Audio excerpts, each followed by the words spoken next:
আসসালামু আলাইকুম প্রিয় শিক্ষার্থীরা, সবাই কেমন আছেন? আপনাদের আজকে নার্সিং অ্যাডমিশন হয়ে গেল 2024-25 শিক্ষাবর্ষের। আজকে আমরা সেই ডিপ্লোমা প্রশ্নের কিছুটা সমাধান করব। কুমির কোন শ্রেণীর প্রাণী? অ্যাকিস, রেপিটেলিয়ান, তারপর হচ্ছে এমফিবিয়ান, ম্যামালিয়ান। এখানে আমাদের উত্তর হবে খ নম্বরটা, রেপটিলিয়ান। এবারে 2 নম্বরটা কি বলছে? He is only 10। এটা নেগেটিভ করতে হচ্ছে। এটা খুবই ইজি, এটা সবার পারার কথা, কারণ আমরা অনলি থেকে অ্যাফার্মেটিভ থেকে নেগেটিভ করার সময় 3টা নিয়ম থাকে। অনলি থাকলে তারপর এখানে কি হয়? এখানে হচ্ছে none but, nothing but, not more than অথবা নট লেস দ্যান। তাহলে এখানে দেখেন সংখ্যা আছে 10 একটা সংখ্যা, তো সংখ্যা থাকলে কি হয়? নট মোর দ্যান অথবা নট লেস দ্যান। তাহলে আমরা এখানে দেখব not more than, not less than. কই আছে? নট মোর দ্যান, তাহলে he is not more than 10। তাহলে 2 এর গ হবে উত্তর। 2 এর কত হবে? 2 এর গ হবে। এরপরে আমরা চলে যাব 3 নম্বর প্রশ্নে। বৃত্তের কোন বৃত্তে অধিচাপের অন্তর্নিহিত কোণ কোনটি? ঠিক আছে, কোন বৃত্তের অধিচাপের অন্তর্নিহিত কোণ কোনটি? মনে রাখবেন যে অধিচাপের অন্তর্নিহিত মানে অভ্যন্তরের কোণগুলো সবসময় 90 ডিগ্রির ছোট হয়ে থাকে। কত হয়ে থাকে? 90 ডিগ্রি ছোট। তাহলে এখানে এটা হবে হচ্ছে সূক্ষ্ম কোণ। তাহলে কত হবে? 3 এর গ হবে। এরপরে আমাদের নেক্সট প্রশ্ন 4 নাম্বার। নার্সদের পেশাগত নিয়ন্ত্রক সংস্থার নাম কি? এটা আপনারা সবাই জানেন। কি হবে? এটা আমাদের উত্তর হবে হচ্ছে খ নম্বর, Bangladesh nursing and midwifery council, BNMC. আমরা যেটাকে বলে থাকি বিএনএমসি, অর্থাৎ যেটার আন্ডারে আপনারা এই অ্যাডমিশন পরীক্ষাটা দিলেন। এরপরে কবি সুকান্ত কত বছর বয়সে মৃত্যুবরণ করেন? এটা একদম মুখস্থ একটা বিষয়। লেখক পরিচিতি যারা পড়েছেন তাদের এটা পারার কথা। সেটা হচ্ছে 21 বছর বয়সে। এবং এই প্রশ্নটা আমাদের মিডুলার নার্সিং সাজেশন থেকে হুবহু আপনারা মিডুলার নার্সিং সাজেশন থেকে দেখতে পাবেন। এখানে 1 নম্বর, সুকান্ত ভট্টাচার্য কত বছর বয়সে মৃত্যুবরণ করেন? 21 বছর বয়সে মৃত্যুবরণ করেন। একদম সুকান্ত ভট্টাচার্য 8 নম্বর লেখক পরিচিতির 1 নম্বর প্রশ্নে এটা দেওয়া আছে। তাহলে আমাদের এই প্রশ্নটা একদম হুবহু কমন। এবং এর আগেও আমরা যেটা ইংরেজি প্রশ্ন দেখালাম সেটাও কিন্তু আমাদের মিডুলার নার্সিং সাজেশন থেকে এবং ক্লাস থেকে হুবহু কমন এসেছে। এরপরে আরেকটা আসেন 6 নম্বর। এবং এখানে একটা কথা বলি যে 6 নম্বরটা, ঠিক আছে, এই ইশিহারা চার্ট কি? এটা একটা আনকমন টাইপের প্রশ্ন বলা চলে। ঠিক আছে, তাহলে ইশিহারা চার্ট কি? এটা হচ্ছে বর্ণান্ধতা নির্ণয়ে ব্যবহৃত চার্ট। ক নম্বর, মানে কোনো ব্যক্তি কালার ব্লাইন্ড আমরা বলি না, যে সে রং চিনতে পারে কি পারে না, তো এটা কিন্তু একটা চার্ট আছে, তো সেটাকে আমাদের বলা হচ্ছে ইশিহারা চার্ট। তাহলে এটা কি? বর্ণান্ধতা। তাহলে কত হবে? 6 এর ক হবে। কত হবে? 6 এর ক হবে। আমরা এবার 8 নম্বর প্রশ্নে চলে যাব যে অদাহ্য পদার্থ কোনটি? মানে কোন পদার্থটা দাহ্য নয়। ঠিক আছে, কোন পদার্থটা দাহ্য নয় আমাদের এখানে 8 নম্বর প্রশ্ন। ওকে, তাহলে আমাদের এখানে 8 নম্বরটা কি হবে? 8 নম্বরটা হচ্ছে আমাদের এখানে নাইট্রোজেন সঠিক উত্তর। ঠিক আছে, নাইট্রোজেন এখানে সঠিক উত্তর। নাইট্রোজেন আমাদের অদাহ্য পদার্থ। বাকি যে ইথার, বেনজিন, হাইড্রোজেন এগুলো আমাদের সবগুলো কি পদার্থ? দাহ্য পদার্থ। এরপরে দেখেন এখানে ভূরেখার অপর নাম কি? ভূরেখার অপর নাম, এটা আপনারা একটু কমন সেন্স দিয়ে যদি চিন্তা করেন, ভূরেখা মানে কি? ভূরেখা মানে ভূমি দিয়ে যে রেখাটা যাচ্ছে, ভূমি বরাবর, অর্থাৎ এইভাবে যে রেখাটা যায়, তাহলে এরকম রেখাকে আমরা কি রেখা বলতে পারি বলেন তো? এটা আমাদের হবে হচ্ছে সমান্তরাল রেখা। ঠিক আছে, আমাদের এটা কত হবে? সমান্তরাল রেখা। এরপরে আমাদের 10 নম্বর যে প্রশ্নটা, এটা কিন্তু একদম কমন প্রশ্ন একটা। এটা কিন্তু আমরা ক্লাসে বারবার করিয়েছি। কি প্রশ্ন? Competition 2 months have passed, 2 months have passed মানে 2 মাস চলে গেছে আমি তোমার সঙ্গে দেখা করেছি। তাহলে কি হবে? যখন কোনো কিছু চলে যায়, ঠিক আছে, তাহলে 2 months have passed since কি হবে? এখানে since হবে, অবশ্যই since হবে। তাহলে এখানে কি? since I met you। ঠিক আছে, অর্থাৎ কোনো সময় যদি চলে যাওয়াকে বোঝায় তাহলে এখানে কি হবে? since হবে। তাহলে 2 months have passed since I met you। তাহলে এখানে কোনটা হবে? 10 এর খ নম্বর হবে। 10 এর খ হবে। কোনটি লালা গ্রন্থি? অগ্নাশয়, প্যারোটিড গ্রন্থি, আন্ত্রিক গ্রন্থি, গ্যাস্ট্রিক গ্রন্থি। কোনটি লালা গ্রন্থি? এটা কিন্তু প্রত্যেকেরই পারার কথা। ঠিক আছে, কোনটি লালা গ্রন্থি? এটা হচ্ছে প্যারোটিড গ্রন্থি। এরপর জগা খিচুড়ি বাগধারার সঠিক অর্থ কি? এটা কিন্তু খুবই ইজি, এটা সবার পারার কথা। বলি না যে কোনো কিছু একটা যদি এলোমেলো যদি হয়ে যায় তাহলে আমরা সেটা কি বলি? জগা খিচুড়ি হয়ে গেছে। মানে কি একটা খিচুড়ি কি চাল ডাল সব কিছু কি মিশ্রিত থাকে, সো এলোমেলো কোনো কিছু বা বিশৃঙ্খল কোনো কিছুকে আমরা বলি জগা খিচুড়ি। এটা কিন্তু আমরা এমনি জেনারেল নলেজ বা আমাদের যে স্বাভাবিক যে বুদ্ধি সেটা খাটালেই কিন্তু আমরা এটা পেরে যাব। এরপরে আমরা চলে যাব নেক্সট প্রশ্নে। আমাদের এখানে 13 নম্বর প্রশ্নে কি বলছে? বীরবল ছদ্মনামে কে লিখতেন?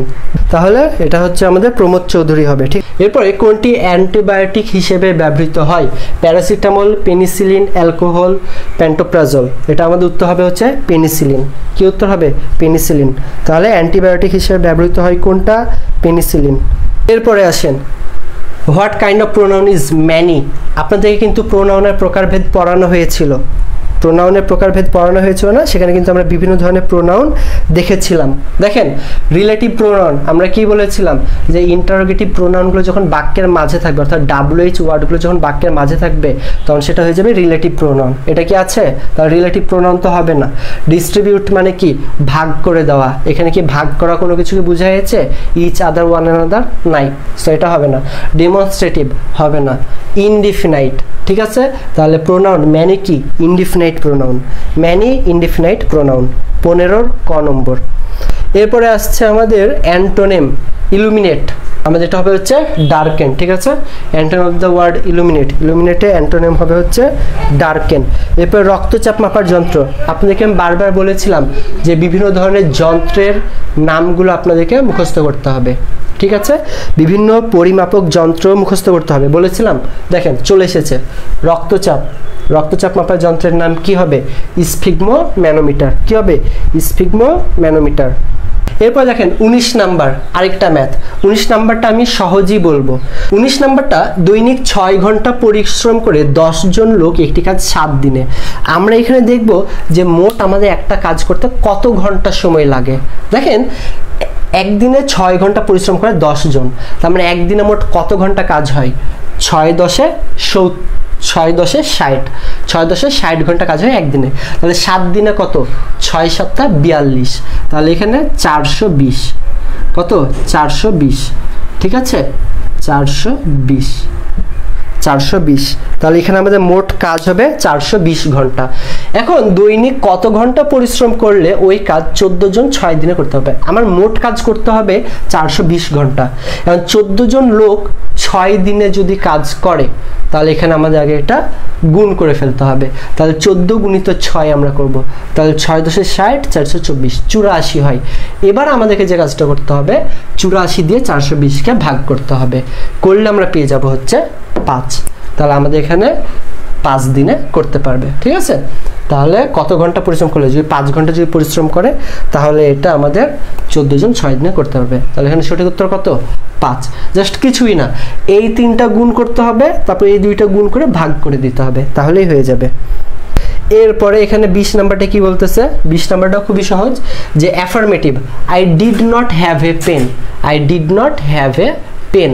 তাহলে এটা আমাদের অ্যাফার্মেটিভ করলে কি হবে? দেখেন সবসময় মনে রাখবেন এই হ্যাভ মানে হচ্ছে আছে, এটা হচ্ছে ভার্বের বেস ফর্ম। এখন সবসময় একটা জিনিস একটু খেয়াল করেন, I did not go. I did not গো। আমরা কি জানি না যে যদি ডিড হয় তাহলে ভার্বের বেস ফর্ম হয়। আবার এইটাকে যদি আমি আই ভার্বে লিখি তাহলে এখানে কি হবে? I went. আবার এইভাবে চিন্তা করেন, আই ওয়েন্টকে যদি আমি নেগেটিভ করতে তাহলে কি হবে? I did not go. ঠিক একইভাবে এখানেও তাই, I did not have a pen. তাহলে হ্যাভের V2 কি হবে? হ্যাড। তাহলে এখানে হবে আই হ্যাড এ পেন। তাহলে 20 কি হবে? খ হবে। এরপরে 21 নাম্বার কিন্তু হুবহু আমাদের মডুলার সাজেশন থেকে কমন এসেছে, ঠিক আছে। 21 নাম্বার কি বলছে? স্টিমুলাস। এটার প্লুরাল কি হবে? সবসময় মনে রাখবেন যে স্টিমুলি। কেন? যে কোনো ভার্বের শেষে যদি আই থাকে তাহলে সেটা আমাদের কি বলেছে আমাদের এখানে কোনো ভার্বের সিঙ্গুলারে যদি আমাদের শেষে ইউএস থাকে তাহলে প্লুরালে আই হয়ে যায়, ইউএস উঠে গিয়ে আই হয়ে যায়, বুঝতে পেরেছেন? তাহলে আমাদের এটা কি হবে? স্টিমুলি হবে। কি হবে? স্টিমুলি হবে। এরপরে আমাদের এখানে কি বলছে, আলফা কণার বৈশিষ্ট্য কোনটি? আলফা কণার বৈশিষ্ট্য কোনটি? এটা হবে হচ্ছে আমাদের ঘ নম্বর, ঠিক আছে? ধনাত্মক চার্জিত কণা, ঘ ধনাত্মক চার্জিত কণা। এরপরে দেখেন এখানে 23 নাম্বার, এটা কিন্তু করানো ম্যাথ, এটা কিন্তু খুবই ইজি। আমাদের কি বলছে x - y = 2, xy = 24 হলে x + y এর মান কত? আপনারা এটা যদি দেখেন মিডুলার সাজেশনের 192 নাম্বার যে প্রশ্ন, এটা কিন্তু একদম সেম, ঠিক আছে? এটা কিন্তু একই টাইপের ম্যাথ দিয়েছে। 192 আমাদের যে ধরনের ম্যাথ আছে এটা কিন্তু একই ধরনের। জাস্ট আমাদের এখানে কি করতে হবে, ফার্স্টে a + b হোল স্কয়ারের সূত্র লিখতে হবে। তাহলে আমরা এখানে যদি লিখি a + b হোল স্কয়ার, কি লিখলাম? a + b হোল স্কয়ার সমান সমান আমাদের এখানে a - b whole square, a - b whole square plus 4ab, এইটা হচ্ছে সূত্র। তাহলে a + b হোল স্কয়ার আমাদের এখানে লিখব, তাহলে x + y হোল স্কয়ার সমান সমান x - y কি 2 এর উপর স্কয়ার মানে কত 4 প্লাস 4ab, ab কত 24, 4 24 কত হয় 96, কত হয় 96। তাহলে a + b হোল স্কয়ার সমান কত 4 + 96 মানে x + y হোল স্কয়ার সমান সমান 100, ঠিক আছে? এবারে x + y সমান সমান কত হবে 10, এই সাইডে স্কয়ার যদি উঠে যায় তাহলে এই সাইডে কি হয় রুট হয়, তাহলে হবে 10। তাহলে সঠিক উত্তর কত 10, বুঝছেন? তাহলে এটাও কিন্তু সহজ ম্যাথ দিয়েছে তারা, একদম কমন আপনাদের জন্য। আপনারা যারা আমার ক্লাস করেছেন বা যাদের কাছে সাজেশন বই আছে, সব ম্যাথগুলো ভালোভাবে প্র্যাকটিস করেছেন, এটা একদম কমন। এরপরে দেখেন 69 গণ অভ্যুত্থানে কোন শাসকের পতন হয়? এখানে আমাদের হবে হচ্ছে আইয়ুব খান। এরপরে অ্যাসিটিক অ্যাসিডের অন্য নাম কি? অ্যাসিটিক অ্যাসিডের অন্য নাম ভিনেগার। আপনাদের কিন্তু ক্লাসে বারবার করে বলা হয়েছিল যে এই ধরনের অ্যাসিডের যে সকল সংকেত এবং তাদের যে নাম, রাসায়নিক নাম, সেগুলো কিন্তু মুখস্থ করতে বলা হয়েছিল। তাহলে দেখেন আপনাদেরকে বলা হয়েছিল যে বিভিন্ন ধরনের যে অ্যাসিড রয়েছে তাদের রাসায়নিক নাম এবং সংকেতগুলো পড়ার জন্য। আমাদের এখানে কিন্তু রাসায়নিক নাম থেকে চলে এসেছে, অ্যাসিটিক অ্যাসিডের অন্য নাম ভিনেগার। এরপর 26 নাম্বার, দেহে কোথায় ভিটামিন সঞ্চিত থাকে? এটা খুবই ইজি একটা প্রশ্ন, কারণটা আমি বলি। এটা কেউ যদি মনোযোগ করেন যে এই প্রশ্নটা তো আমার কাছে পড়িনি, তবে এটা জেনারেল নলেজ খাটিয়ে এটা অ্যান্সারটা করে ফেলতে পারবেন। কেন? দেখেন দেহের কোথায় ভিটামিন সঞ্চিত থাকে। দেখেন হৃদপিণ্ডে কি কখনো শুনেছেন ভিটামিন সঞ্চিত থাকে? কখনো থাকে না। মস্তিষ্কে শুনেছেন কখনো ভিটামিন থাকে? থাকে না।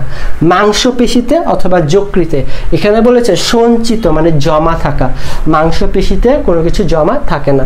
তো এটা আপনি জেনারেল নলেজ যদি খাটান তাও কিন্তু পেয়ে যাবেন যকৃৎ। তাহলে কি হবে, দেহে কোথায় ভিটামিন সঞ্চিত থাকে? যকৃতে। এরপরে বাংলাদেশের সর্বোচ্চ বেসামরিক পদক বা পুরস্কার কোনটি?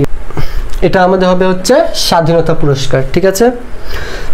বাংলাদেশের সর্বোচ্চ বেসামরিক পদক বা পুরস্কার হচ্ছে স্বাধীনতা পুরস্কার।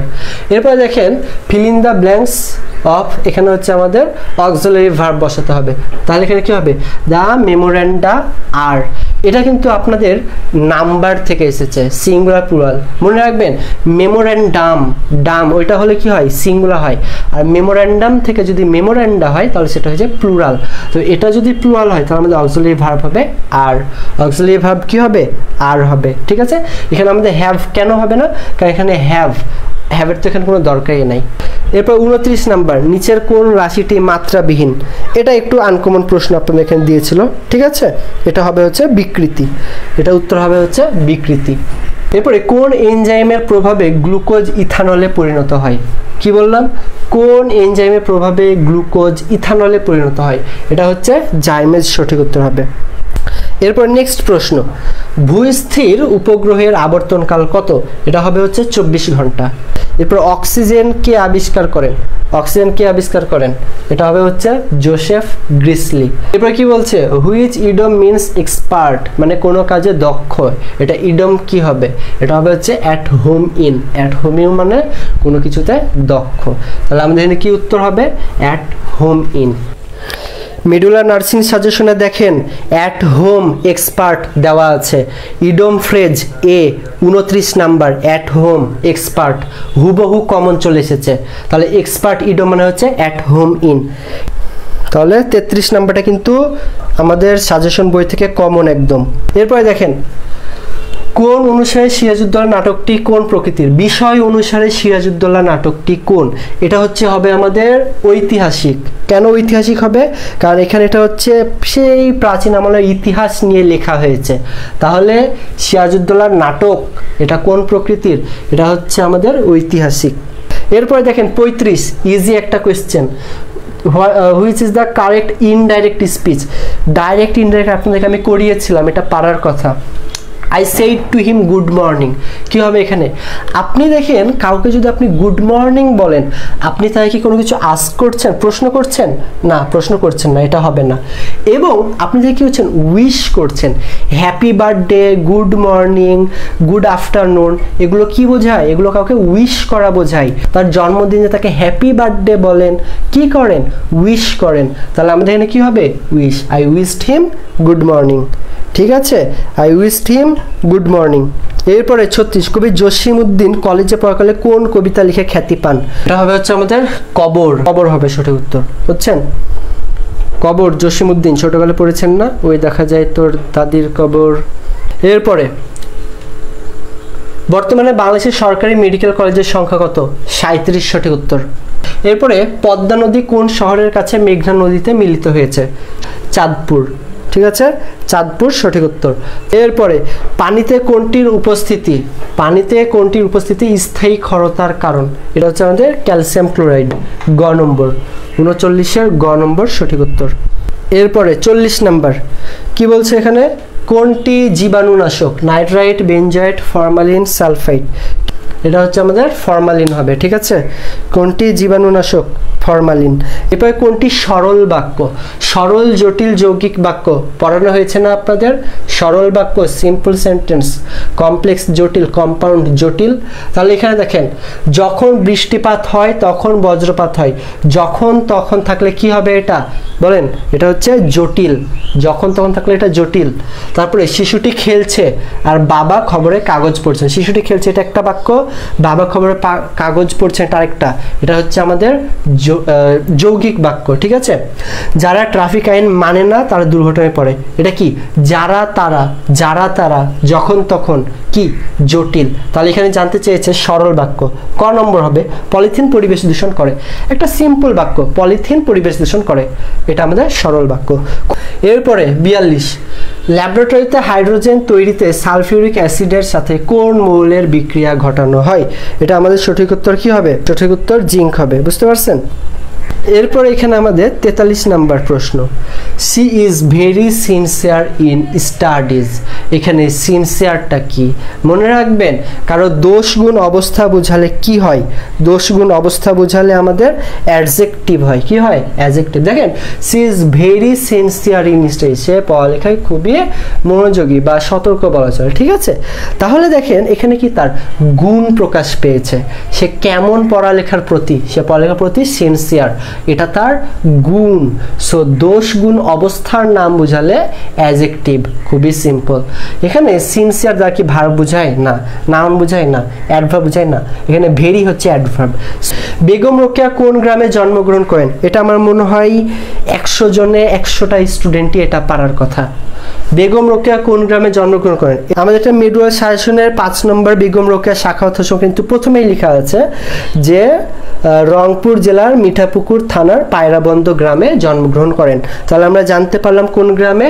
পায়রাবন্দ গ্রামে। তাহলে বেগম রোকেয়া কোন গ্রামে জন্মগ্রহণ করেন? পায়রাবন্দ গ্রামে। এরপর এখানে কি বলছে? 2024 সালে রিসেন্ট একটা প্রশ্ন। হ্যাঁ, 2024 সালে সার্ক মহিলা ফুটবল চ্যাম্পিয়নশিপে কোন দেশ জয়ী হয়? বাংলাদেশ। এটা খেলাধুলা সাম্প্রতিক থেকে এসেছে। হ্যাঁ, তাহলে এটা বাংলাদেশ হবে। এরপরে সুচেতনা কবিতাটি জীবনানন্দ দাশের কোন কাব্যগ্রন্থ থেকে নেওয়া? বনলতা সেন, ঝরা পালক, বেলা অবেলা কালবেলা, 7টি তারার তিমির। এটা আমাদের বনলতা সেন হবে। ঠিক আছে, 46-এর ক। তাহলে 46-এর ক হবে। সুচেতনা কবিতাটি জীবনানন্দ কোন কাব্যগ্রন্থ থেকে নেওয়া? বনলতা সেন। এরপরে এটা কিন্তু আমি ক্লাসে আমার এটা কিন্তু পরীক্ষাতে ছিল। হ্যাঁ, শব্দের উৎস হতে শ্রোতার দূরত্ব দ্বিগুণ হলে শব্দের তীব্রতা কেমন হবে? আমার মনে হচ্ছে এটা আমি আপনাদের মডেল টেস্ট পরীক্ষাতে নিয়েছিলাম এই প্রশ্নটা। ঠিক আছে, 1/4 হ্রাস পায়। শব্দের উৎস হতে শ্রোতার দূরত্ব দ্বিগুণ হলে শব্দের তীব্রতা 1/4 হ্রাস পায়। কারণ দেখেন, আপনি যখন শ্রোতার দূরত্ব যখন বৃদ্ধি পাচ্ছে তখন এখানে অবশ্যই কি হবে, তার শব্দের তীব্রতা কি হবে, অবশ্যই কমে যাবে। তাহলে এখানে বৃদ্ধি পায় হবে না, এখানে 1/4 হ্রাস পায়। 48 নাম্বারটা কি কেউ পারেননি? এটা তো easy. 48, I was not reading, তাহলে ইন্টারগেটিভ করলে কি হবে, ওয়াজ নট আগে চলে আসবে অক্সিলারি ভার্ব, তাহলে কি হবে, ওয়াজ নট আই রিডিং।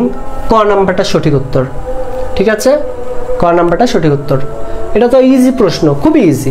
কারণ এখানে কি আছে, ওয়াজ নট, এখানে কি ডিড কি হবে, হবে না, কারণ আমার অক্সিলারি ভার্ব তো ওয়াজ। আবার এখানে আছে ডিড কি হবে, হবে না। আবার এখানে আছে ওয়াজেন্ট মি। আচ্ছা বলেন তো, সাবজেক্টের কারণে কি মি হয়, হয় না, সো এটা ক হবে। এবার 49, ox is the male gender of, তাহলে আমাদের এখানে অক্স হচ্ছে কি ম্যাসকুলাইন জেন্ডার, তাহলে এটা ফেমিনাইন কি হবে, কাউ হবে। ঠিক আছে, কাউ, তাহলে এখানে কাউটা সঠিক উত্তর। তাহলে ox is the male gender of cow. ঠিক আছে, অক্স মানে কি ষাঁড়, আর কাউ মানে কি গাভী, তো কাউ হচ্ছে ফেমিনাইন আর অক্স হচ্ছে ম্যাসকুলাইন। ওকে, বাংলাদেশের সবচেয়ে পুরাতন ঐতিহাসিক স্থান কোনটি, কি হবে, মহেস্থানগড় সঠিক উত্তর, তাই না, কমন কোয়েশ্চেন এটাও।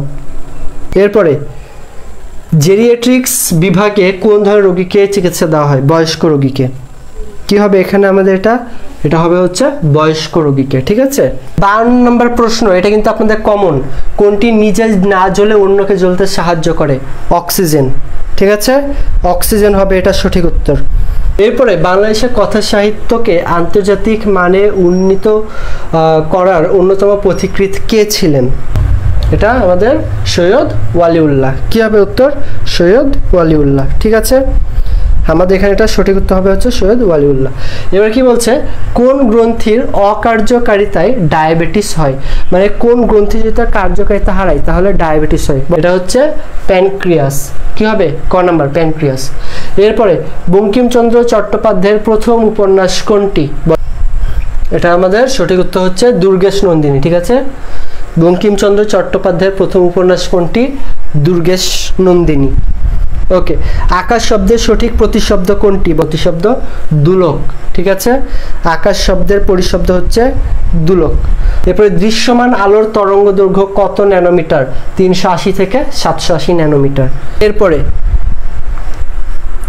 Choose the sentence with the correct article, এখানে আমাদের সঠিক আর্টিকেল দিয়ে কি হবে, এটা উত্তর হচ্ছে গ নম্বর হবে, পিপল লাভ দ্য ব্রেভ।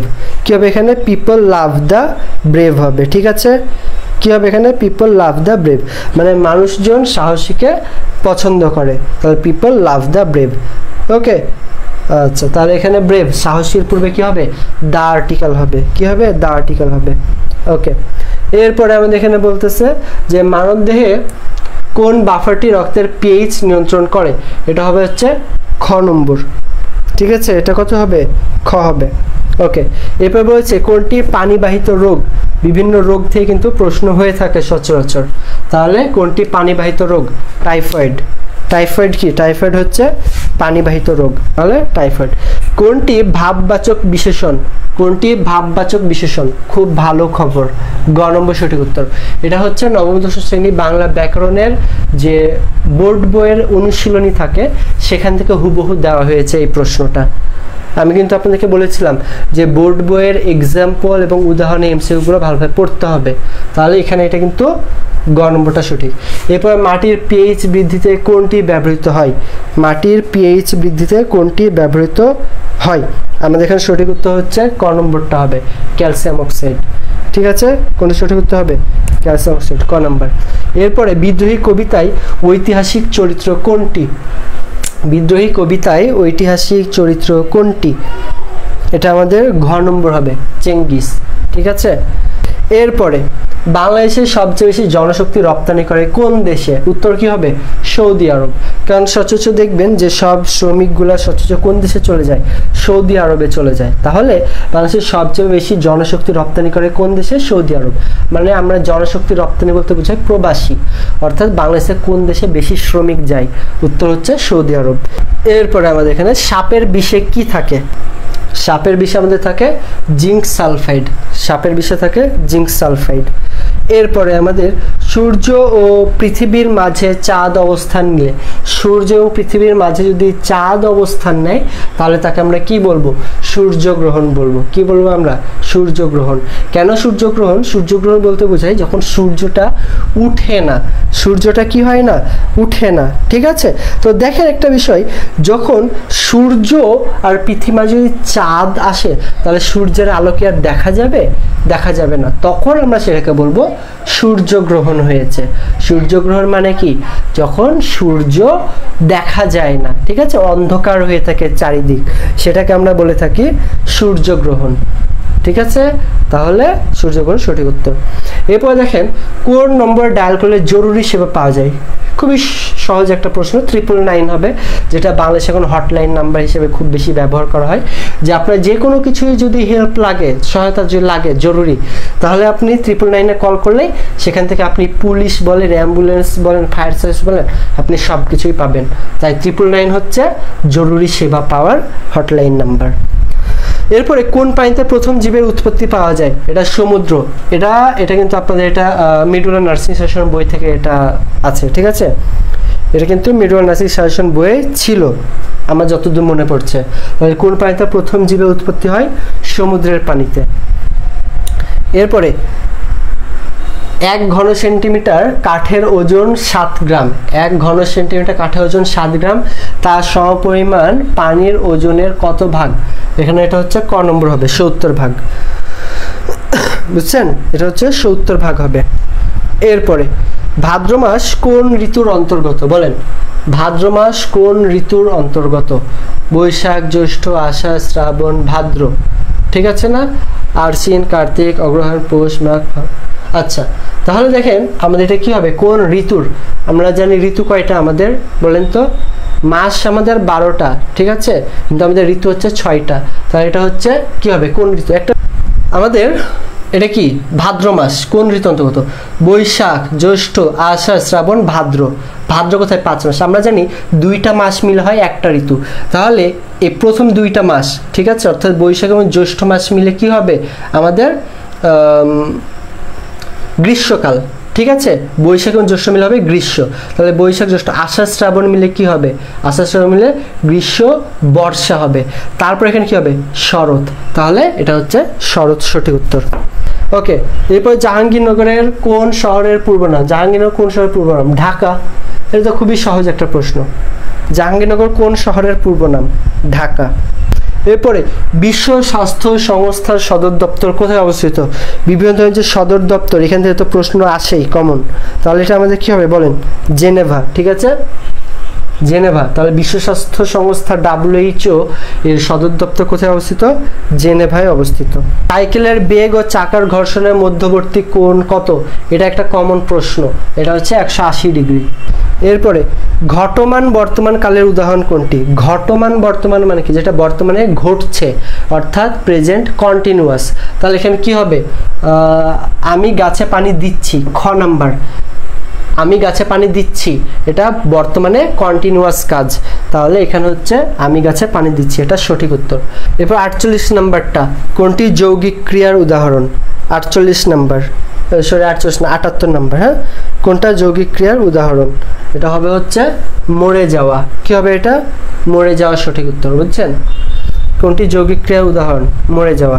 এখানে কারেক্ট স্পেলিং জানতে চেয়েছে, কারেক্ট স্পেলিং। ঠিক আছে, কারেক্ট স্পেলিং হচ্ছে গ নাম্বারটা হবে সাবমিটেড, SUBMITTED, সাবমিটেড। ঠিক আছে, সাবমিটেড, এটা হচ্ছে সহজ, মানে কারেক্ট স্পেলিং এটা। দেখেন এই সাবমিটেড, এটা কি আপনি জীবনে কি দেখেছেন? দেখেননি। এটাও না, এটাও না। তো এটা কিন্তু আপনাদের একটা কমন ওয়ার্ড দিয়েছে, কারেক্ট স্পেলিং। ঠিক আছে, তা চাইলে কিন্তু এখানে কঠিন একটা ওয়ার্ড দিতে পারতো, কিন্তু দেয়নি। এটা কিন্তু সহজই হয়েছে। এরপরে কি বলছে? 80 নাম্বারটা, নিম্নের কোন যৌগমূলকের যোজনী 3? Carbonate, nitrate, phosphate, sulphide. এখানে ফসফেট। এই প্রশ্নটা ডিপ্লোমার জন্য একটু কঠিনই বলা চলে। ঠিক আছে, এটা হচ্ছে নবম দশম শ্রেণীর কেমিস্ট্রি থেকে দিয়ে দিয়েছে তারা। তাহলে কোন যৌগমূলকের যোজনী 3? ফসফেট।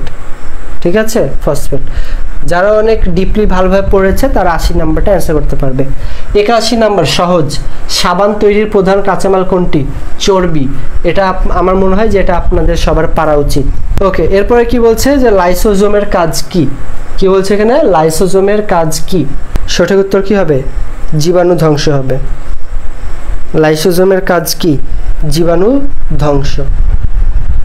ওকে, এরপর এখানে কি বলছে? তাকে বসতে একটি চেয়ার দাও। Give him a chair to sit at, give him a chair to sit, give him a chair to sit upon, give him a chair to sit on. এখানে হচ্ছে ঘ নম্বরটা সঠিক উত্তর হবে। ঠিক আছে, বসতে দেওয়া, এটা অ্যাপ্রোপ্রিয়েট প্রিপোজিশন হচ্ছে সিট অন। কি হবে এখানে? Sit on. ঠিক আছে, তাহলে তাকে বসতে একটি চেয়ার দাও, give him a chair to sit on. ঘ নম্বরটা এখানে সঠিক উত্তর। এরপর এখানে আমাদের 84 নাম্বারটা কি বলছে? সৌর মডেল কোনটি? কার বলেন তো? সৌর মডেল কোনটা, অর্থাৎ কার মডেলকে সৌরজগতের সঙ্গে তুলনা করা হয়েছিল? এটা কিন্তু সবার পারার কথা। এটা হচ্ছে রাদারফোর্ড পরমাণু মডেল। এটা হচ্ছে নবম দশম শ্রেণীর আপনার, এটা কেমিস্ট্রি বই থেকে দিয়েছে, বুঝতে পেরেছেন? কেমিস্ট্রি বই থেকে। তাহলে সৌর মডেল কোনটা? রাদারফোর্ড পরমাণু মডেল। রাদারফোর্ড পরমাণু মডেল। এরপরে মুষলধারায় বৃষ্টি, এটা ইংরেজি কি? মুষলধারা বৃষ্টি, এটা ইংরেজি হচ্ছে ক্যাটস অ্যান্ড ডগস। তাহলে কি হবে? To rain cats and dogs. দেখেন translation, midwifery nursing suggestion translation 5 number point. মুষলধারা বৃষ্টি হচ্ছে it is raining cats and dogs, হুবহু চলে এসেছে। তাহলে মুষলধারায় বৃষ্টি, to rain cats and dogs, একদম সাজেশন থেকে হুবহু কমন। ঠিক আছে, ট্রান্সলেশন অংশের 5 নাম্বার দেখেন, মুষলধারায় বৃষ্টি হচ্ছে, হুবহু এটা কমন। তাহলে আমার মনে হয় এটা সবাই পেরেছেন, তাই না? সাজেশন থেকে যেহেতু এটা এসেছে তাহলে এটা হুবহু পারার কথা। তাহলে মুষলধারায় বৃষ্টি, to rain cats and dogs. এরপরে প্রখরতা শব্দের বিপরীত অর্থ প্রকাশ করছে কোনটি? এটা হবে হচ্ছে আমাদের স্নিগ্ধতা। কি হবে এটা? আমাদের স্নিগ্ধতা হবে। ঠিক আছে, প্রখরতা, স্নিগ্ধতা। ওকে, এরপরে লিভারে সঞ্চিত অতিরিক্ত শর্করাকে কি বলা হয়? সঠিক উত্তর গ্লাইকোজেন। কি বলেন? সঠিক উত্তর গ্লাইকোজেন। তার লিভারে সঞ্চিত অতিরিক্ত শর্করা কি বলা হয়? গ্লাইকোজেন। আমি কিংবদন্তির কথা বলছি, কবিতায় কিংবদন্তি শব্দটি কিসের প্রতীক? সঠিক উত্তর হবে হচ্ছে ঐতিহ্যের প্রতীক। কিসের প্রতীক? ঐতিহ্যের প্রতীক। আর যদি বলতো যে এই কিংবদন্তি শব্দটার অর্থ কি, তাহলে হবে তো হচ্ছে জনশ্রুতি। ওকে, বাংলাদেশের সর্ব উত্তরের জেলার নাম কি? এটা তো খুবই সহজ একটা প্রশ্ন দিয়ে, পঞ্চগড় হবে সঠিক উত্তর। ঠিক আছে, পঞ্চগড় সঠিক উত্তর হবে। তাহলে বাংলাদেশের সর্ব উত্তরের জেলার নাম কি? পঞ্চগড়। সর্বোচ্চ জেলার নাম পঞ্চগড়। এবার কি হবে? Dash among you are from class fill in the blank. এখানে কি হবে? এখানে ইউ আর ফ্রম ক্লাস, এখানে কিন্তু আমাদের ব্যক্তির নাম, ব্যক্তিকে বোঝাচ্ছে, তাহলে এখানে হবে who. Who among you are from class. ঠিক আছে, হু অ্যামং, তাহলে আমাদের এখানে কি হবে? হু হবে। Who among you are from class dash, এটা কি class B triple I, class 8 না? ওকে, তাহলে who among you are from class 8, তাহলে এটা হচ্ছে হু হবে। এরপর দেখেন বর্গের বাহুর দৈর্ঘ্য দ্বিগুণ হয়, এটা কিন্তু আমি ক্লাসে করিয়েছিলাম 91, ক্লাস থেকে হুবহু কমন চলে এসেছে। এটা ক্লাসে আমি এটা করিয়েছিলাম, তাই না? বর্গের বাহুর দৈর্ঘ্য দ্বিগুণ হলে এর ক্ষেত্রফল কত গুণ বৃদ্ধি পাবে? 4 গুণ। কিভাবে? আমি কিন্তু ক্লাসে চিত্র এঁকে করিয়েছিলাম। দেখেন এটা আমাদের একটা বর্গ, এখন বর্গের বাহুর দৈর্ঘ্য, এই বাহুটা দৈর্ঘ্য আমি যদি দ্বিগুণ করি তাহলে কি হবে? এই দেখেন, দেখেন এটা কত, একটি ক্ষেত্রফল কত গুণ বৃদ্ধি পাবে? 4 গুণ। এখানে একটা, দুইটা, তিনটা, চারটা, কত গুণ বৃদ্ধি পেল? 4 গুণ বৃদ্ধি পেল। আগে ছিল এতটুকু, এখন হয়ে গেল এই এত বড়, মানে কি এতটুকু, এতটুকু, এতটুকু, এতটুকু, 4 গুণ। তাহলে কত গুণ? 4 গুণ। এটা কিন্তু আমাদের ক্লাস থেকে একদম হুবহু কমন এসেছে, যারা ক্লাসে মনোযোগী ছিলেন। ঠিক আছে, এটা কিন্তু পারার কথা। এরপরে 92, রবীন্দ্রনাথ ঠাকুর তার সোনার তরী কবিতা কোথায় রচনা করেন? শান্তিনিকেতন, জোড়াসাঁকো, কোথায় বলেন? রবীন্দ্রনাথ ঠাকুর তার সোনার তরী কবিতাটি কোথায় রচনা করেন? এটা হচ্ছে আমাদের শিলাইদহ। ঠিক আছে, ঘ নম্বরটা সঠিক উত্তর। এরপরে ফুলের গন্ধে মৌমাছি আসে বাক্যটিতে ফুলের কোন কারক? এটা হচ্ছে আমাদের করণ কারক হবে। ঠিক আছে, কি কারক? এটা করণ কারক হবে। এরপর দেখেন স্থূলকায় পরিমাপক কোনটি? খুবই ইজি। স্থূলকায় চিকন নাকি মোটা? আমরা ক্লাসে কি ফান করছিলাম না যে কোন ছবিটা চিকন কোন ছবিটা মোটা? এটা আমরা কোথায় বিএমআই, কি হবে এটা বিএমআই। আমরা বিএমআই পরিমাপ করার সময় কিন্তু এই স্থূলকায় অর্থাৎ মোটা চিকন এটা কিন্তু আমরা আলোচনা করেছিলাম ক্লাসে। ঠিক আছে, যে বইয়ে যে ছবিগুলো দেওয়া ছিল এখানে কোন ছবিটা চিকন কোনটা মোটা, মোটাকে আমরা কি বলি? স্থূলকায় বলি। তাহলে স্থূলকায় এটা আমরা কিভাবে পাই? আমরা এটা বিএমআই নির্ণয়ের মাধ্যমে পাই। ঠিক আছে না? 17.5 18 পড়েছিলাম, কমন একটা প্রশ্ন। ওকে, এরপরে কোন যুদ্ধে সেবা করে ফ্লোরেন্স নাইটিঙ্গেল বিখ্যাত হন? এটা হবে হচ্ছে ক্রিমিয়ার যুদ্ধ। ঠিক আছে, ক্রিমিয়ার নামে একটা হচ্ছে যুদ্ধ হয়েছিল, সেখানে আমাদের ওই সেবা করার মাধ্যমে ফ্লোরেন্স নাইটিঙ্গেল কি হয়েছিল? বিখ্যাত হয়েছিল। তাহলে এটা হবে ক্রিমিয়ার যুদ্ধ। কোন বিশ্ব সংস্থা 21শে ফেব্রুয়ারিকে আন্তর্জাতিক মাতৃভাষা দিবস ঘোষণা করে? খুবই ইজি একটা প্রশ্ন। তাহলে 21শে ফেব্রুয়ারি আন্তর্জাতিক মাতৃভাষা দিবস হিসেবে ঘোষণা করে কি? ইউনেস্কো। ইউনেস্কো, গ নাম্বারটা সঠিক উত্তর। 97 আসেন, আমরা ক্লাসে আলোচনা করেছিলাম fill in the blank, he speaks as though, as if, as though থাকলে পরের অংশ কি হয়? আমাদের past indefinite হয় বা V2 হয়। তাহলে কি হবে? he speaks as though he knew everything। ওকে, এরপরে 98, the canal had been dug by us। Active করতে হবে, এটা তো খুবই সহজ, খুবই সহজ। কেন? আসতে কি হবে? উই। এখানে আছে হ্যাড বিন। আমাদের বলেছিলাম প্যাসিভে যদি হ্যাড বিন থাকে অ্যাক্টিভে হবে হ্যাড। তাহলে কি হবে? We had. তাহলে কি হবে? We had. এখানে আছে হ্যাড বিন, হ্যাড বিন। তাহলে এখানে কি আছে? We had, we dug. তাহলে ঘ নাম্বারটা এখানে সঠিক উত্তর। 98 এর ঘ সঠিক উত্তর, বুঝছেন? We had dug the canal. কেন সঠিক উত্তর হলো? কারণ আমরা কি বলেছিলাম আজ থেকে হবে উই, আমাদের এখানে অ্যাক্টিভ করতে হবে। তাহলে প্যাসিভে যদি হ্যাড বিন থাকে অ্যাক্টিভে কি হবে? হ্যাড হবে। তাহলে we had dug the canal, শেষ। এরপরে দেখেন she said that she had done her duty। এটা কি টেন্স? এটা তো খুবই ইজি, খুবই ইজি। কি বলছে? she said that, সে বলল যে she had done her duty, she had done her duty। তাহলে এখানে দেখেন হ্যাড আছে, had, had done, had, had কোন টেন্সের অক্সিলারি ভার্ব? বলেন, হ্যাড কোন টেন্সের অক্সিলারি ভার্ব? পাস্ট পারফেক্ট না? সঠিক উত্তর কি হবে? Past perfect. 99 এর খ নাম্বার, পাস্ট পারফেক্ট। তাহলে she said that she had done her work। তাহলে এখানে হ্যাড, অক্সিলারি ভার্ব যদি হ্যাড থাকে পাস্ট পারফেক্ট, পাস্ট পারফেক্ট। করিয়েছিলাম আপনাদের টেন্সের উপর কিন্তু ক্লাস আমি করিয়েছিলাম। হুবহু কমন এসছে না? হুবহু কমন এসেছে আমাদের ক্লাস থেকে। এরপর আসেন অনুপাত। অনুপাতের অঙ্ক আমরা করিয়েছিলাম। দেখেন আরিফ ও মিজানের বয়সের অনুপাত 5:3, মানে আরিফের বয়স যদি হয় 5 বছর, মিজানের বয়স 3 বছর। আরিফের বয়স 20 বছর, ক্লাসে করেছিলাম হুবহু।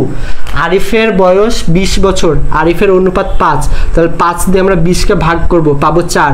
এই 4 দিয়ে আমরা 3কে গুণ করব, তাহলে পাবো 12। তাহলে মিজানের বয়স হচ্ছে 12 বছর। এরপরে 20 হলে কত বছর পর তাদের বয়সের অনুপাত হবে 7:5, 7:5। তাহলে একটা বিষয় একটু দেখেন যে এর 5, ঠিক আছে, আরিফের ইস্টু 5, 5 মানে যদি হয় 20 বছর, তাহলে 1 মানে কত? 4 বছর। তাহলে 7 মানে কত? 4 7 28 বছর, 28 বছর। ঠিক আছে, 28 বছর। তাহলে এইখানে কি হবে? তাহলে এখানে কত হচ্ছে? সঠিক উত্তর তো আমরা এখানে পেয়ে গেলাম, সঠিক উত্তর আমরা এখানে পেয়ে গেলাম। তার এখানে বয়স ছিল 20 বছর, এখানে হয়ে গেল 28, তাহলে 8 বছর পর 8 সঠিক উত্তর।